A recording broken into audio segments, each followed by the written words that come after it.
Hi, this is Steph with Belladonna Dyes, and today's project is going to be a sinew wrap twofer muck icedye.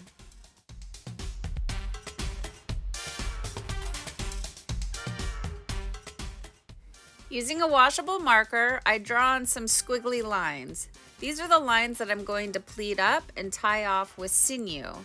So this twofer is coming from the live stream that we did where it's a pleated incline, but I've been seeing you guys call it the upside down J.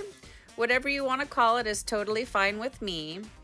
If you missed that live video with Scott Walker from Rad Dyes, you can go back on my channel. There's a live tab and you click on that and you'll be able to find the live feed so you can see how I tied up the main shirt.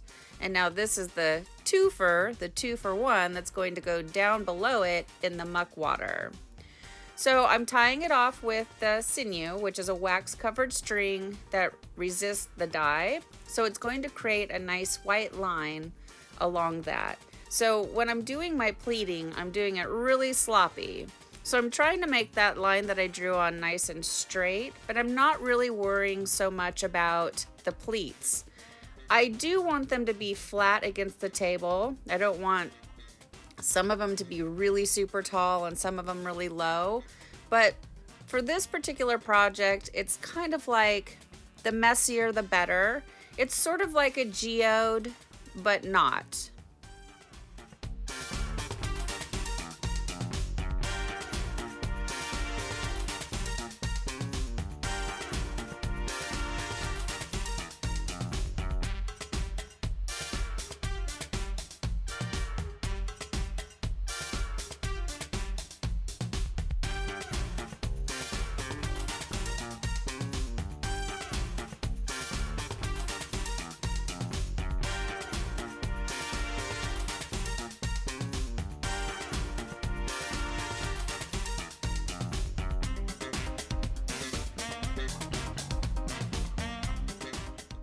Did you catch what just happened?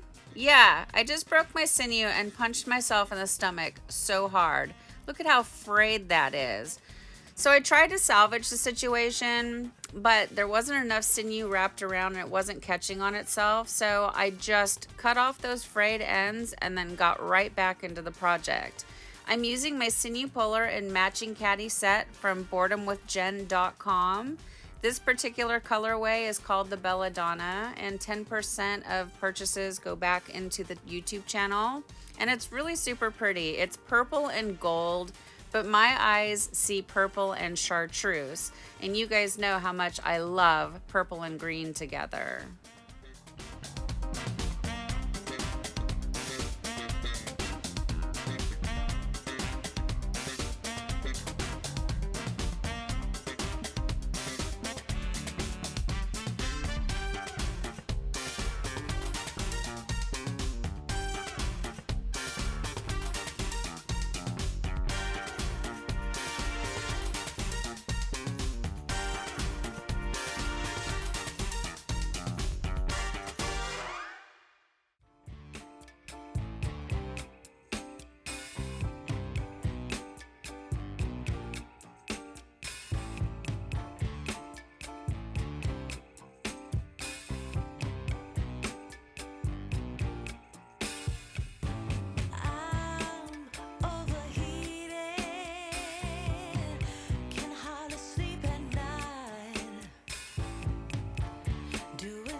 For the rest of the shirt that's in between the sinew lines, I'm going to do a really nice tight scrunch. So it's kind of already all bunchy from the sinew ties. Try to kind of loosen that up a little bit around the sinew lines, like break it up a little bit if you can. You don't have to, I just tried to, because I don't want it to have really big fat looking sinew lines. I want it to go like a nice sinew line and then go into a nice tight scrunch. And I'm securing it by using my baby hair rubber bands. And I'm switching back and forth in between brand new baby hair rubber bands and then some that I've previously used that are a little bit more stretched out from like previous projects. I do have links down below for these rubber bands and the sinew polar and matching caddy set. I do recommend that you check out the description box because it has a lot of really good information, and especially if you're brand new to tie-dyeing, it just helps you get the supplies that you need, so you're not running all over the place trying to figure out what you need to buy.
So I decided that I would add just a few more sinew lines to this project.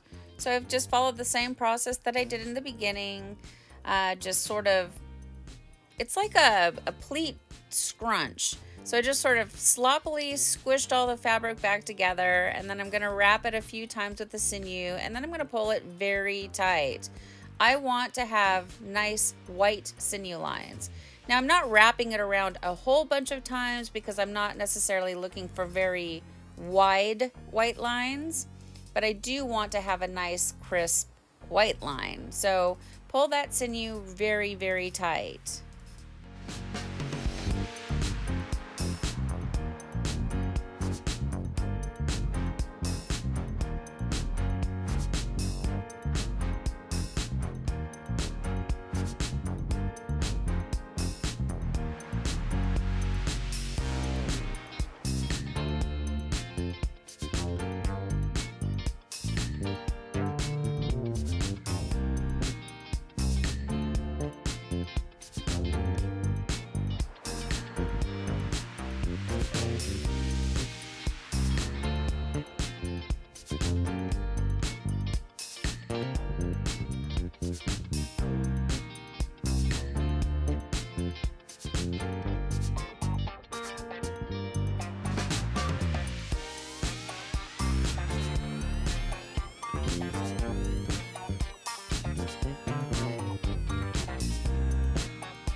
So as I was preparing to add the dye to this project, I got looking at this section right here in between the two sinew lines, and I felt like in comparison to the rest of the shirt, the distance was just too great. So I decided at the last minute to add another sinew line.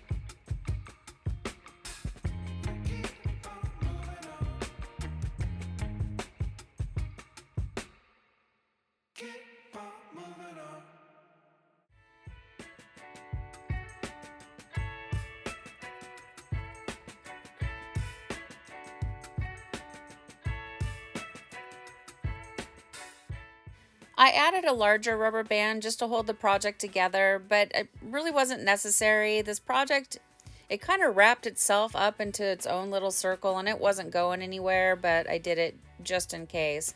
Plus the silicone cake molds are going to hold everything in. All right, now this is where the original project is starting to come into this. So the live stream, I did that pleated, the incline pleated, the upside down J, and as I was adding the dye, I dropped a lot of dye in the gutter and I didn't want to waste it. So I took a break and then I came back and I tied up the shirt. And so while I was tying the shirt, the ice on the main project in a different tote had already started to melt. So what I'm doing right here is I'm mixing all that dye that I just, tapped out of the gutter. I learned the color wheel when I was in the 7th grade, and if you mix all the colors together, you're going to make black, brown, stuff like that. So I'm pulling from the colors from the live stream, and I decided to add some Stormageddon down here into the mix to just try to darken it up. Kind of like the theory of a black-backed spiral, sort of the same idea here. So I'm mixing it all up. Lime Pop has a lot of chunks in it. I'm not sure what are in those chunks. I'm not sure if they're dye or if it's filler or what. So I was smashing it down and trying to mix it up really well. And then I'm just taking the project and I'm literally mashing it into the dye. That's going to hopefully create some nice darker tones. So there'll be like on one side of the pleat, there'll be nice dark lines, and then on the top, there won't. That's the goal of what I'm doing right here.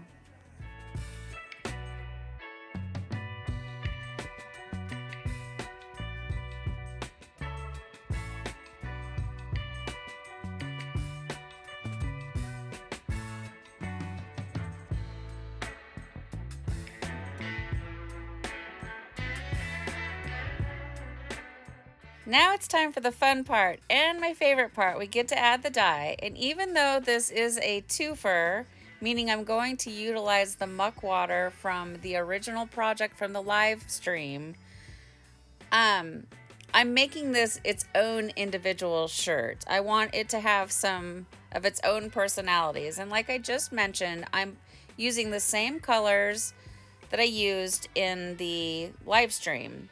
The only addition is I'm adding wasabi to this. And so for the bright colors, the lime pop and the wasabi, I'm adding it directly over top of the sinew lines. I want those sinew lines to have like a glowing effect. So there'll be a nice white line, and then around the sinew line, I want it to be nice and bright. That's the goal anyways. And I know wasabi to be one of those colors that splits down into a really pretty turquoise color, like a light blue. So if it was to creep up underneath the sinew lines, I certainly wouldn't be mad at it. And then for the darker colors, I'm just sprinkling them around randomly, just like I would on a regular scrunch.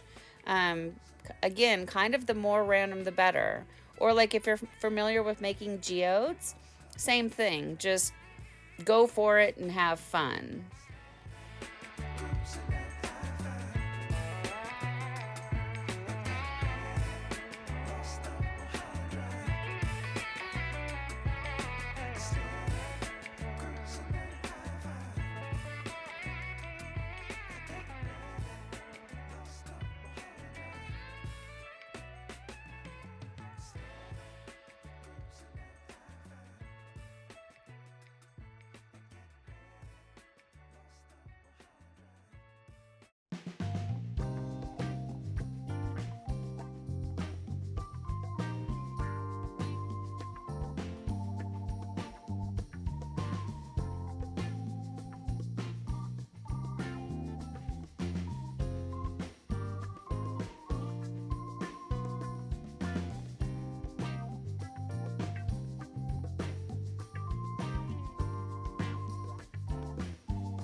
Next, I give the project a quick little sprinkle of soda ash for good measure. I'm going to be adding ice to this project. I'm going to be adding some muck water to this project. So I want to make sure that the fibers in the cotton shirt stay up around 10.5 to 11. Now, I'm not adding a ton of ice to this project, just some to help get that dye that I added moving.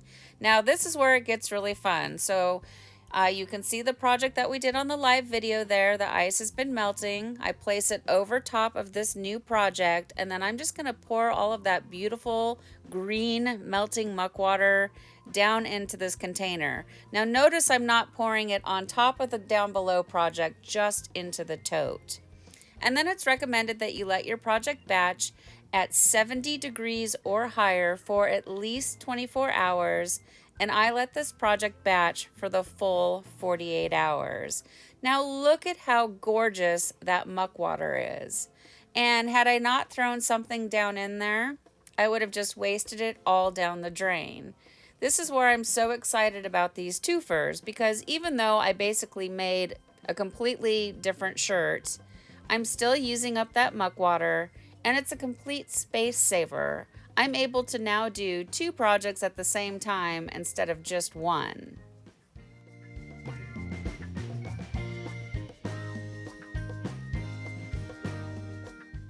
So now for the rinse out process, I like to start by using cold water to rinse away any soda ash that might still be reacting within the project. I want it to go down the drain and not into my washing machine. And then I increase my water up to hot and I rinse until the water runs pretty much clear. The hot water removes the unbonded dye so it goes down your drain and not into your washing machine. Once at the washing machine, I like to do hot water cycles using Kirillon, and Kirillon is a professional textile detergent. And then I like to do a final hot water cycle using Millsoft, and Millsoft is a professional fabric softener. And I do have links down below for both of these products. It just makes it really easy for you to find. Then I'll put the items in the dryer and I'll iron them, and we'll come back and we'll see the results.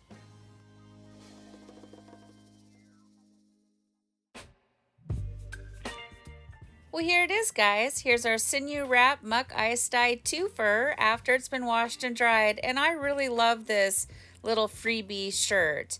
Now, obviously, it's not free. I had to get the shirt, and I've added dye and all of that. It's a freebie to me because, like I had mentioned before, I'm going to just pour that muck water down the drain. Now, at least I've created 2 shirts at the same time, and I feel like I've utilized some of that muck. Now, I'm not seeing a lot of really pronounced muck lines in this, but there are a few little darker areas, kind of more around the sinew lines, and I'm really happy with it. Total space saver. So, for those of you that are afraid of putting purple and green together because you're terrified that you're going to make brown, well, this is just another one of those examples where you can do it. And even if you do achieve a little bit of brown, it's tie-dye brown, so it's okay. Now, the little bit of golden hints that you're seeing in this shirt are actually coming off of the wasabi. Wasabi is more of a darker chartreusey type brownish green. And it did exactly what I wanted it to do. Around a few of those sinew lines, you see the pretty light blue turquoise. That's coming off of the wasabi. And then these really bright pops of the chartreuse, those are the lime pop that I put over top of the sinew lines. So I achieved the look that I was going for. I love this shirt. You guys have seen me do sinew wraps before. I've done them on pants and dresses, and they're just like a really simple looking tie-dye, kind of organic looking. They kind of remind me of old school tie-dye, and I just love them. So what do you guys think of this little freebie twofer? Please leave me some comments down below. Thank you so much for watching. Please subscribe to my channel, leave a thumbs up, and click the bell and set it to all. That way you get notified of future uploads. And remember, have fun tie-dyeing.